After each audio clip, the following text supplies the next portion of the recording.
Good evening. Welcome to another great recording with the lovely ladies of I Expect Progress. Tonight we will be talking about IEP documentation, IEP implementation, and writing the IEP. Okay? So, in building our IEP, when you're trying to start establishing an IEP for a child, you will have to be able to collect data, right?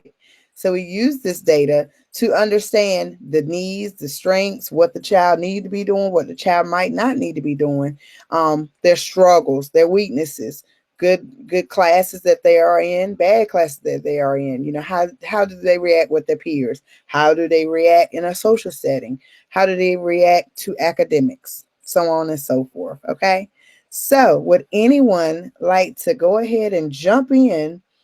And I think first, what do you ladies think is the number one topic at as far as we come to with the foundation of building an IEP? So we're going to say we got a student tonight. This student tonight is Bobby Brown. Okay, Bobby Brown. We're about to, set up an IEP for Bobby Brown. Okay, who's ready to tackle that? Oh, okay, go ahead. I'll go. So, one of the most important things that I take to heart when writing my IEP that my coach told me was make sure that the PLAF, so in Arizona we call it the PLAF, your present levels are shaping the goal. So, in other words, if you write in the PLAF something about them doing addition and subtraction, you can't justify writing a goal for multiplication or division. So, everything has to match up. Another thing, when you write this IEP, keep in mind someone else will be reading it.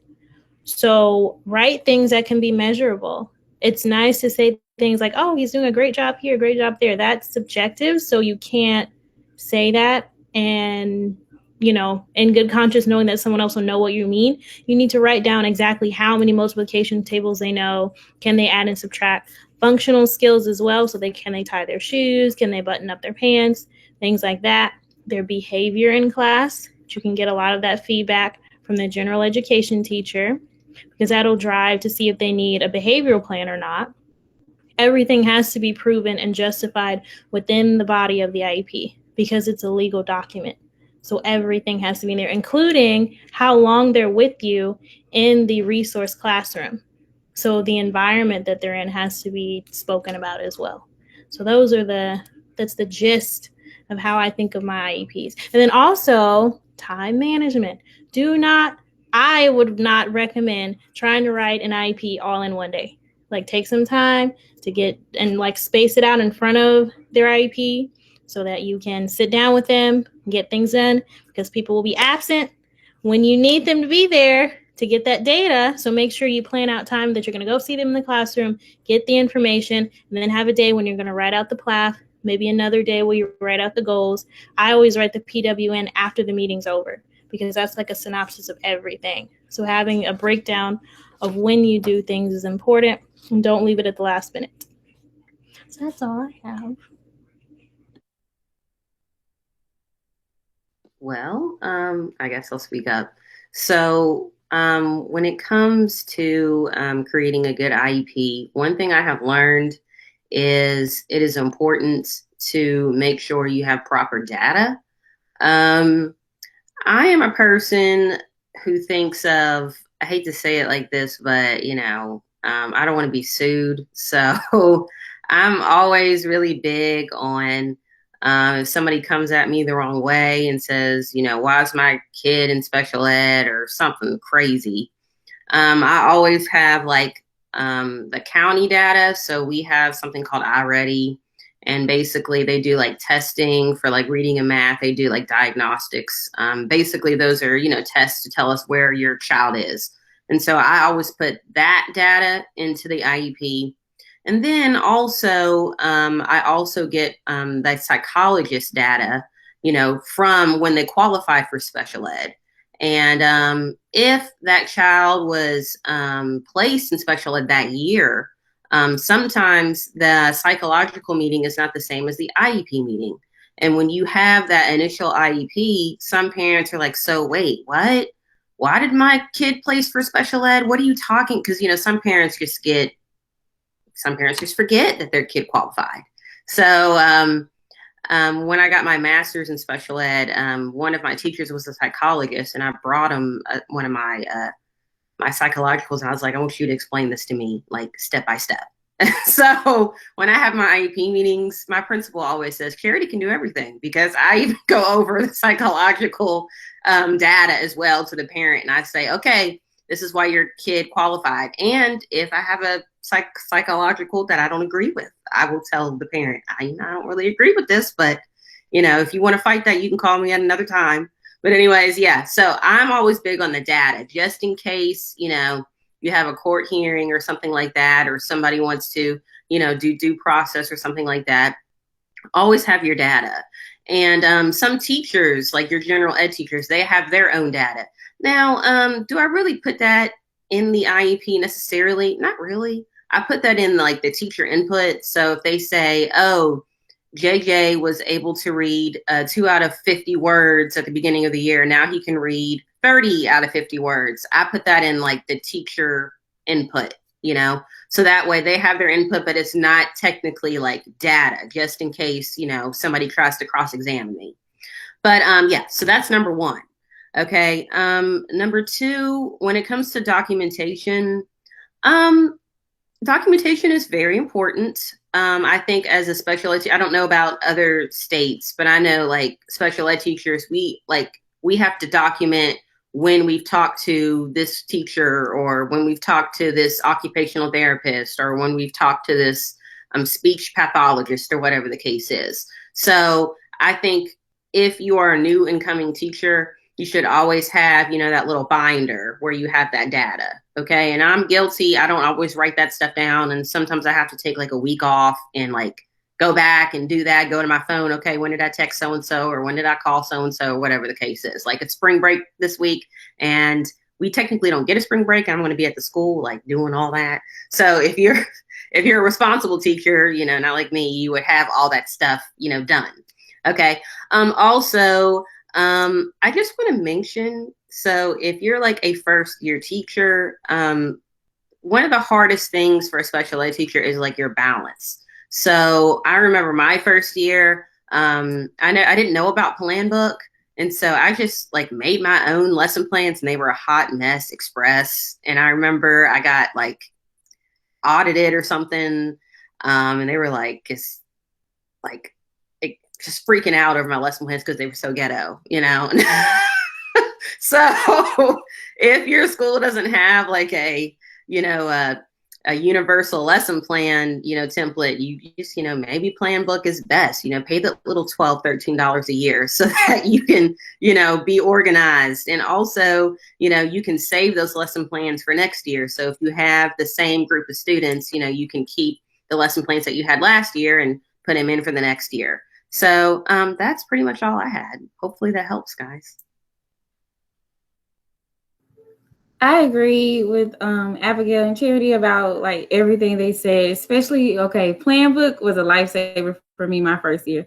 Like, yeah, I was like, how am I going to do this? How am I going to do that? And then Plan Book is a must. And that's when I was a pre-K Sped teacher. And then when I was a transitional autism kindergarten teacher, it helped out a lot. But now it's not really helping me out too much because I have K through second. And yeah, it's a little crazy. But what I want to say about the IEP part is, yes, like that data is so important, especially like when you're writing in everything, that psychology data. Oh my gosh, that is so important, because there's so many parents who are like, wow, where did that come from? I don't know at times. And you're kind of like, it's right here, the child was tested, and it really helps with reevaluation, because I'm going through a lot of that right now, and eligibility and stuff like that. I had a pre-K student in my classroom. I had a self-contained pre-K class. And we were trying to make sure he was, in a good place when he goes to kindergarten. And guess what? We looked at his psychology report and doctor's report, and he had that autism diagnosis, and his mom is so happy. We put him in the correct school that he needed to be in after he left me. And it was just really important that we had that part in the IEP as well. So whoever's reading that document, they can read it and be like, oh, okay. When you write your IEP, you want whoever's reading to be able to say, this is that student, this is my child. They want the parent to be able to say it too. Because I wrote IEPs. First year teaching, it was like I was writing an IEP the second week. But it helped me because the parents were like, you said it completely. This is who my child is. This is exactly what my child does. And it helps because you don't want to go through court and all that stuff because they're like, this is not right. And I also would say for what I'm doing now, because this is my first year teaching in a fully autism classroom, we have Brigance data. It's educational testing that we have to do or whatever. And it gives you that baseline data of what that student is doing so you can write the IEPs. So I just had a student transfer into my classroom and he was homeschooled and everything. So right now, he came to school for 2 days last week and I was just writing down as much as I can. And then this week I'm going to try to get that baseline data so I can, see where he's at, what we need to work on, because we have to write an IEP within 30 days. So you got to get this stuff done like now. And of course, and I got 3 more IEPs to work on, but it'll be okay. And so yeah, it's really like when you're a special education teacher, data will like save your life. Seriously. Because that's what they want. They want to see all that. Now, I know my school district, they've been a little easy on us this year about a lot of the stuff. But at the end of the day, you need it for that IEP. Like you want whoever is picking up that IEP to be able to say, oh, okay, I know what I need to do for this student. I know the accommodations they need, especially when they go to their general education classroom, because those teachers will ask you a lot of questions and all you can say, here, it's right here in the IEP. You need to follow this, So that's all I have to say about it, because it's a lot of, you will run into those kind of issues. It'll be okay, but just be ready. All right. So writing the IEP, just like Joyce said, you have 30 days when you get a new student, right? When you get that new student, you have to build data. What you want to start off with, is some interest forms. You can do like career interest. That's what I'm trying to say. Interest forms to see what they're interested in, to see where their strengths lie. You might have a kid be like, I don't know what I want to do, but you can give him a cluster form, a cluster career survey, and then bam, it shows him and he'll say, oh, I do like technology. Out of nowhere, that amnesia goes away and they know what they want to do then. So that is why it is always great when you start your year off, whether it's the beginning of your year or the whole school year. If you come in day one, you want to get to know the kids, build the rapport, because that's data. When you get to the plaf, some people say plef, some people say plaf. It all makes me laugh. So when you get there, to the plef, right, you have to do the strengths and the weaknesses. Not only are you doing just math strengths and reading strengths, you have to do academic, social, and functioning. Honey, when I first started teaching, let me tell you, that was a struggle. I had to do an IEP down over in Columbia Middle School. And when I had to do my first IEP, honey, they were like, what did you go to school for? They don't teach you that in the class. You don't have a class to sit you down and say, okay, guys, we're going to do a cover letter. Okay, guys, let's look at the medication forms. Okay, guys, let's look at the worksheet. If I would have had that class, baby, I would have been ready. But you're not given that class. So thankfully, you got I Expect Progress ladies to help you out, right? So here we go.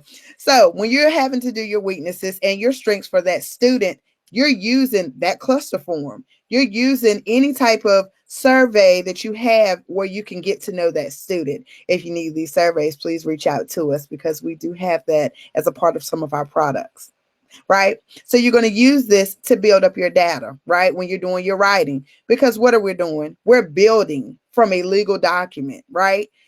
I hate it that majority of these systems that we have, they will make you start a IEP brand spanking new. And as an IEP teacher, what are you going to have to do? You're going to have to go to the old IEP, take away old data, copy it, cut it, paste it onto a new data.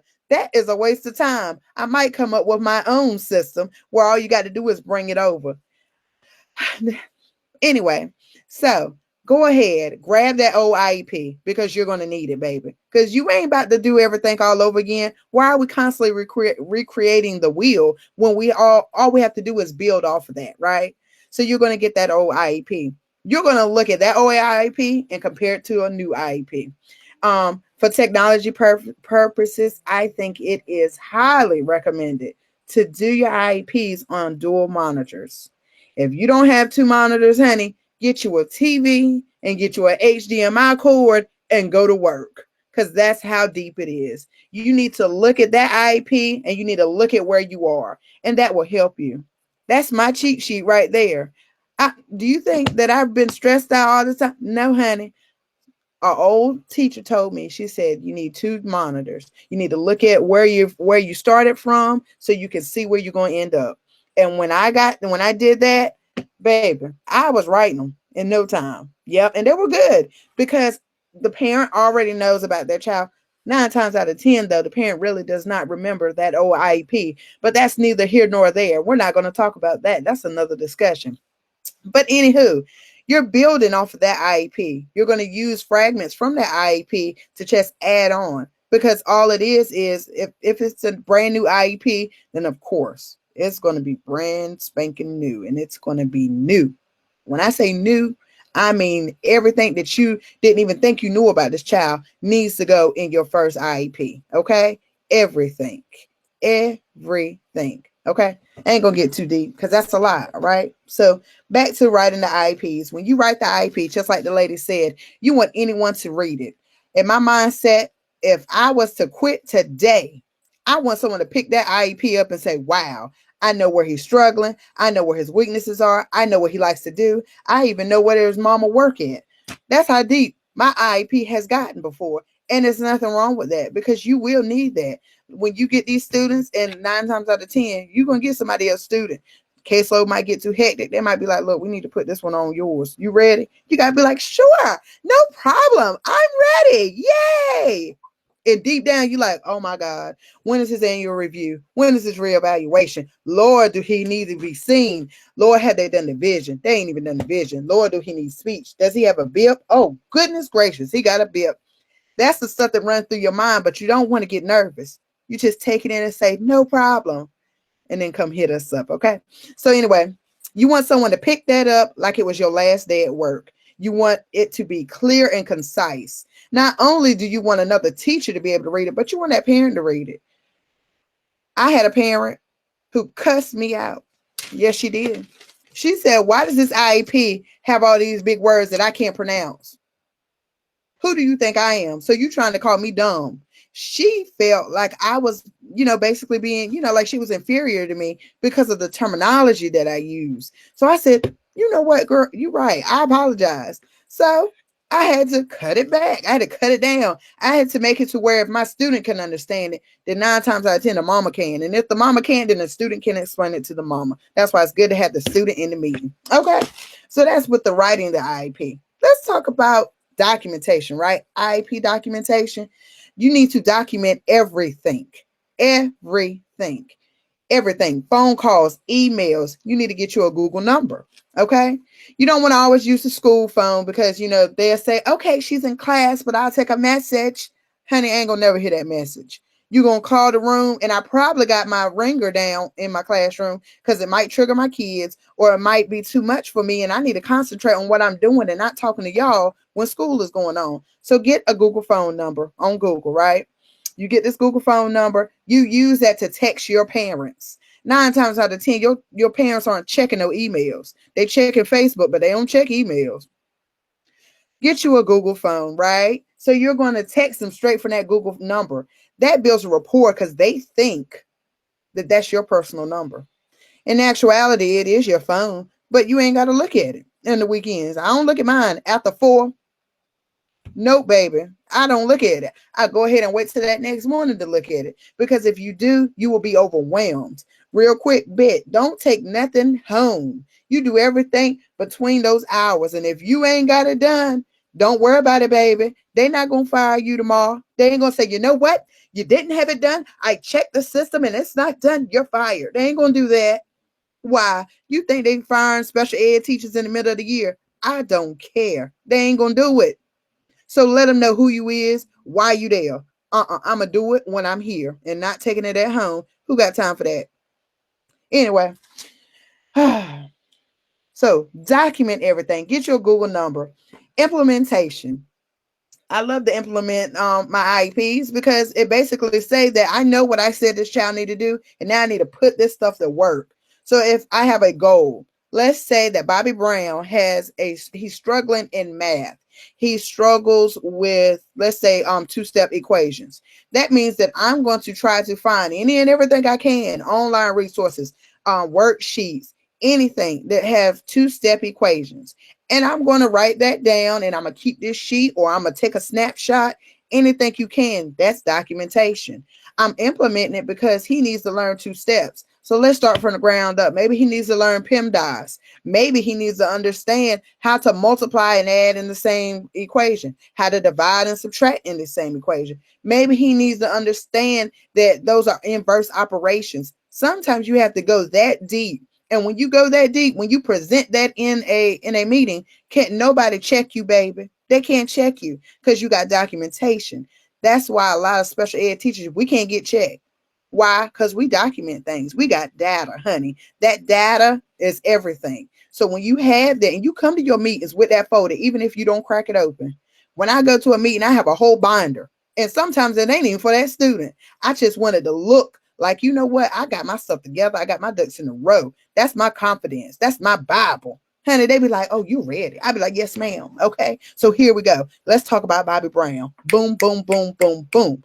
That's how you got to come into that meeting. Okay. So that's what I talked about. Oh. Google Docs. Google Docs will help you, and Google Drive will help you with your organization. When you get into your Google Drive, build you a folder, your special ed folder. Any IEP that you do, save that template or save it as a template, right? So that you can always go back to it. Another cheat, and this one's free. You already know that every child is individually unique, but every IEP isn't always individually unique. So sometimes you might have to look back at an old PWN and an old IEP to give you ideas to build up on this IEP. There's nothing wrong with that. Don't feel like that you have to start strictly for this student from the ground up. No, you don't. And let's say you don't like his old IEP. I don't like that old IEP. Let's go to another student IEP. Let's see how they worded it. Let's see what information they got. Okay, they got this information. So I need to get this information so that my meeting can stand concrete, so that my data can back up what I'm saying. Because how can I say something, but I don't have any data to prove it? You see what I'm saying? Okay, so get Google Docs, get you a Google number, utilize Google Drives. When I say Google Docs and Google Slides and stuff, each child on your caseload can get an individual slide on Google Docs. You can put each accommodation, you can put each goal, you can put services in if you have to. None of that is really important. Really, let's be honest. Services, the service times, that's not really important. I know that I'm going to get this child a service times, but by law, I have to say that for this child's disability, for his ED or his OA child, I'm going to give him 15 minutes here, 15 minutes here, 15 minutes here, just to come up with 90 minutes because I'm teaching a 90-minute block. I feel like that right there is so overwhelming. And I hate that part. That's the worst part is the service times. And that's like the smallest part of IEP to me. But you have to make sure that you put that in there because you're going to have parents that say, my child needs more time. No, your child doesn't need more time. Your child is doing great with just 90 minutes. And that's all that your child needs. And you have that data to support that. Hey, he got all A's. He done completed all his goals. Really, he don't even need resource. You keep talking, he won't get resource. That's how real you got to get in these meetings. But if you have your data, you have your documentation, that's all you need. When you use your Google number, any text messages that you send, any announcements, any reminders you need to send, you send that to them. You screenshot that, email it to yourself, and you can attach that to an IEP. Baby, we got the tricks. If you need anything, please feel free to reach out to us. Would anyone like to add anything? Any quick tips? Maybe something that you wish someone would have told you? Anything? Yes, I want to add something about implementation. So when I guess tidbit I would give is I think special ed teachers, sometimes we kind of like create our own curriculum because, we just don't have anything. And I did that for 5 years and I'm like, I'm tired. I was tired. So what I did was, because of COVID, a lot of curriculum, I guess, programs are doing things online now. And so a Title I teacher was like, hey, have you gone online to see like our curriculum, da da da da. I was like, no. So I went on there and our curriculum is called CKLA. They do like little small videos and it teaches the kids like their letters and sounds. I teach kindergarten, first and second. And so I'm not allowed to pull my mask down to show a kid how to, make the letter C, the sound. So I'm like, I don't know what to do. Like my kids are going to be behind. And all of these videos that they had for the curriculum is teaching my students how to basically find out what their sounds are. And I think that as special ed teachers, I think sometimes we ostracize ourselves, but not intentionally, when there really are resources out there in our schools that we could access. And just from learning getting those videos, I was able to see that there's like a part in my curriculum that has skills. And it basically is like an outline of how you're supposed to teach phonics, and that's free. I don't have to, spend my extra money, go to the dollar store and get workbooks and all that. I just print it off online and, my students know, they come in. And then also, that helps with your principals. What are you doing for the students? What data, what curriculum-based instruction? So now my IEPs, I'm like, no, I teach a grade level behind. So if your child is in second grade and they're on a first grade level, I'm making sure I'm filling in the inconsistencies. And nobody says a word, honey. Not one thing. Why? Because you're still using the resources that the school is giving. So just in case you go through litigation, or just in case, a parent gets on your, say, okay, so if you want to complain about my teaching skills or somebody from the board office, then you say, okay, well then you need to complain for the entire school because I'm using the curriculum for the school. So anyways, that's all I have to say. So that's a good little preaching moment.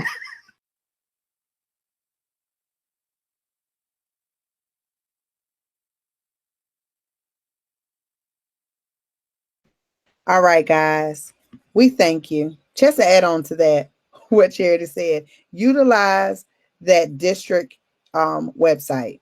If you go to the district website, or even if you go, I know if you go to VDOE, Virginia Department of Education, I know that website for sure has curriculums up there where you can go to the pacing guides and you can get help on, like little things that you want to use to maybe enhance your lesson plans, or if you need to teach something to the child, you can use that. Also, feel free to check out Common Core Sheets. I love Common Core Sheets, especially for math, because honey, you can go over there, you can create your own, or you could just use what's up there. Love it. Also, feel free to use iExcel. iExcel is very pricey, but in the near future, I expect Progress will be able to offer iExcel. Honey, we're speaking that thing into existence. Amen. Hallelujah. So utilize iExcel.